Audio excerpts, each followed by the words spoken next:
నమస్తే, welcome to our channel. నేను మీ సిరి. ఈరోజు మనతో పాటు ఉన్నారు సీనియర్ పొలిటికల్ అనలిస్ట్ అంకమరావు గారు. నమస్కారం సార్. నమస్తే సార్, గోరంట్ల మాధవ్ గారి అంటే రాజకీయ ప్రస్థానం ఇంకా ఆగిపోయిందని అనుకోవాలా సార్? గోరంట్ల మాధవ్ అనే వ్యక్తి చీటీ చినిగిపోయిందని చెప్పి నేను చాలాసార్లు చెప్పడం కూడా జరిగింది. పోయినసారి వాళ్ళకు నిర్ణయానికి వచ్చారు కాబట్టి అలాంటి వాళ్ళే వాళ్ళకి కావాలి కాబట్టి ఆ రోజు అతను ఉపయోగించుకున్నారు.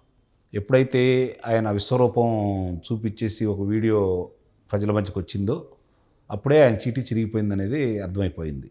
కాకపోతే ఒక్కళ్ళని కూడా బయటికి పంపించుకునే విధానం వాళ్ళది కాదు కాబట్టి ఇప్పటిదాకా ప్రభుత్వంలో ఉంచుకోవాలని చెప్పని వాళ్ళ మీద వ్యతిరేకత, అప్పుడే బయటికి పంపిస్తే నిజంగా తప్పు చేశాడు మా వాళ్ళని చెప్తారని చెప్పని ఇప్పటిదాకా కాపాడుకుంటూ వచ్చారు అతను. ఇప్పుడు పరిస్థితి ఏంటంటే ఎన్నికలు రాబోతున్న సమయంలో కొంత ప్రక్షాళన చేసి ఇప్పుడు మామూలుగా అతనే కనుక మళ్ళీ తిరిగి పోటీ చేస్తే ఆ హిందూపురం పార్లమెంటుకు సంబంధించి ఆ లోక్సభలో ధరావతులు కూడా కోల్పోయే పరిస్థితి ఉంది. కాబట్టి బలమైన అభ్యర్థిగా గాలి జనార్దన్ రెడ్డి గారికి అనుంగు సహచరుడు అనుచరుడు అయినటువంటి శ్రీరాములు గారి తోబుట్టు కాబట్టి గతంలో ఈ ఎంపీ అభ్యర్థిగా కూడా బీజేపీ నుంచి ఎంపీ కాబట్టి ఆమెని తీసుకుని వచ్చి ఇక్కడ పోటీ చేయడానికి నిన్న చేరింది, మొన్న చేరింది, నిన్న ప్రకటించడం కూడా జరిగింది. కాబట్టి మామూలుగా చాలామందిని స్థానభ్రంశం జరుగుతుందని చెప్పని మనం ఊహించిందే. దాంట్లో ఇప్పుడు ఇతనికి మరి లోక్సభ సభ్యుడిగా పోటీ చేసే అవకాశం లేకుండా చేశారు కాబట్టి శాసనసభ్యుడిగా వివిధ నియోజకవర్గంలో దృష్టి పెట్టాడని వస్తుంది.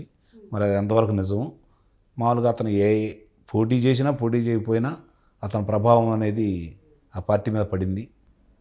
అందుట్లో హిందూపురంలో జరుగుతున్నటువంటి ఎన్నికల్లో రేపు జరిగే ఎన్నికల్లో అనంతపురం జిల్లాలో 2 స్థానాల్లో కూడా తెలుగుదేశం పార్టీ లోక్సభగా అఖండ విజయం చేకూరుస్తుందని చెప్పి ప్రజలకు తెలిసిపోయింది. కాబట్టి మార్పులు చేర్పులు చేస్తే దింపుడు కలాశం అంటారే, అలా చివరి దశలో ఏదన్నా ఎంతో కొంత ఉపయోగం జరిగిద్దామని అని చెప్పని అభ్యర్థిని మార్చారు.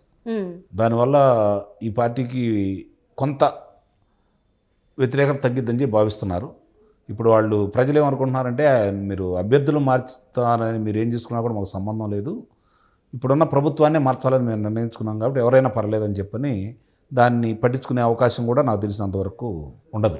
అంటే ఇప్పుడు ఇక్కడ శాంత గారి ప్రభావం అయితే పడదంటారు, ఎందుకంటే తను ఆల్రెడీ ఇక్కడ బళ్ళారి నుంచి అంటే ఘోరాతిఘోరమైన ఓటమి నుంచి గౌరవప్రదమైన ఓటమి రావడానికి ఏదైనా అవకాశం ఉంటుందేమో కానీ ఓటమి అనేది తథ్యం, అందులో సందేహం లేదు. అంటే ఇప్పుడు చాలామంది ఏంటంటే మీరు ఇందాక చూసినట్టు కూడా ఎవరెవరైతే పెద్ద స్థాయిలో ఉన్న వాళ్ళు కూడా వాళ్ళకి కూడా విధానాలు నచ్చక మేము బయటికి వెళ్ళిపోతున్నామని మొహం మీదనే చెప్పిన పరిస్థితిలో ఉన్నారు ఇప్పుడు వైసీపీ పార్టీ వాళ్ళు. ఆ అధినేత ఇప్పుడు దీన్ని ఎలా జీర్ణించుకోగలుగుతారు సార్? విధానాలు నచ్చక అంటే ఎప్పుడో బయటికి రావాలి వాళ్ళు. బయటకు వస్తే మనం ఏం చేయగలం?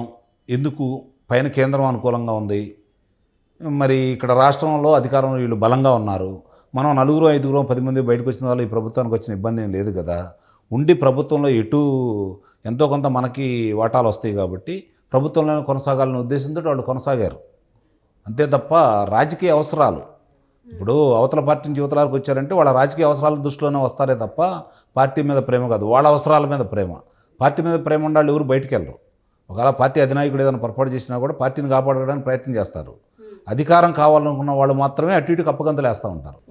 వాళ్ళకి చిత్తశుద్ధి ఉందని కానీ, వాళ్ళు నిజాయితీ పరులని కానీ, లేకపోతే వాళ్ళు ఆదర్శమూర్తులని కానీ భావించాల్సిన అవసరం లేదు. ఈ 3 వాళ్ళ దగ్గర ఉండవు.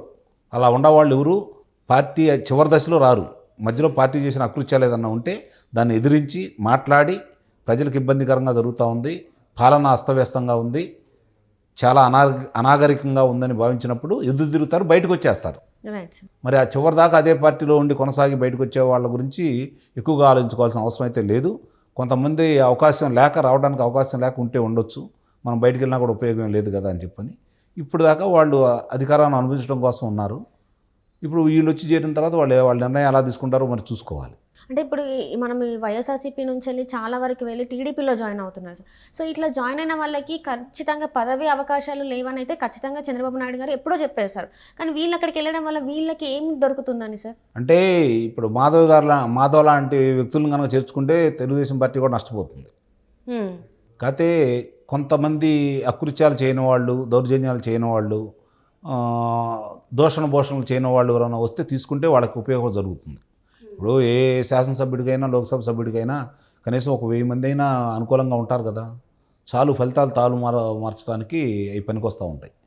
కాబట్టి వాళ్ళందరూ వచ్చినందువల్ల బలం చేకూరుతుంది. ఇక్కడ ఒకటే గుర్తుపెట్టుకోండి, ఎదుట వ్యక్తి మీద మనం యుద్ధం చేసేటప్పుడు వీలైన ఆయుధాలు అతనికి లేకుండా చేయటమే రాజనీతి. Right sir. ఎందుకంటే వాళ్ళ దగ్గర ఆయుధాలు ఉంటే వీళ్ళ సైన్యం చనిపోతూ ఉంటుంది. వాళ్ళ దగ్గర ఆయుధాలే లేవనుకో, వీళ్ళ దగ్గర ఆయుధాలు చూసి వాడు పారిపోతారు, లేకపోతే లొంగిపోతారు. కాబట్టి ఇక్కడ ప్రాణ నష్టం ఉండదు వీళ్ళ సైన్యానికి. ఆ విధంగా ఆలోచిస్తున్నారని చెప్పి ఎందుకు అనుకోకూడదు. చాలామంది ఏమనుకుంటున్నారంటే పార్టీ అభిమానులు కావచ్చు, మిగిలిన వాళ్ళందరూ కావచ్చు, గెలవటానికి ప్రజలు గెలిపించడానికి సిద్ధంగా ఉన్నారు కదా, మళ్ళీ అవతల పార్టీలో ఉన్న వాళ్ళని ఇవతల పార్టీలు ఎందుకు చేర్చుకుంటున్నారని చాలామంది భావిస్తూ ఉంటున్నారు. దానికి నేను చెప్పే సమాధానం ఇదే. రాజు యుద్ధనీతి ఎక్కడ బయటపడుతుంది అంటే వాళ్ళ మీద గెలిచి వాళ్ళందరిని చంపి రాజ్యాన్ని స్వాధీనం తీసుకుంటే కాదు, అవతల వాళ్ళ యొక్క మనసుల్లోకి వెళ్ళేసి ముందు ఆ మనసులో గెలవటం అనేది ఒకటి. రెండోది వాళ్ళ బలగాన్ని తగ్గించుకుంటూ వాళ్ళ ఆయుధాలను లేకుండా చేసి తన సైన్యాన్ని కాపాడుకోవడం కూడా చాలా ముఖ్యమైన విషయం, తన ప్రజలను కూడా కాపాడుకోవడం చాలా ముఖ్యమైన విషయం. ఆ విధంగానే ఈరోజు చంద్రబాబు నాయుడు వెళ్తున్నాడని చెప్పి భావించాలి.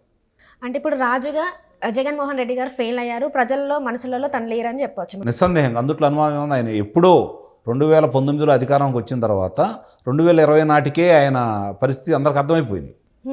కేవలం ఏడాదిలోనే అర్థమైపోయింది. ఇప్పుడు ఆయన ఏం చేస్తాడు, ఏం చేయగలడు, ఏం చేయబోతున్నాడు అని చెప్పి ప్రజలకు తెలిసిపోయింది.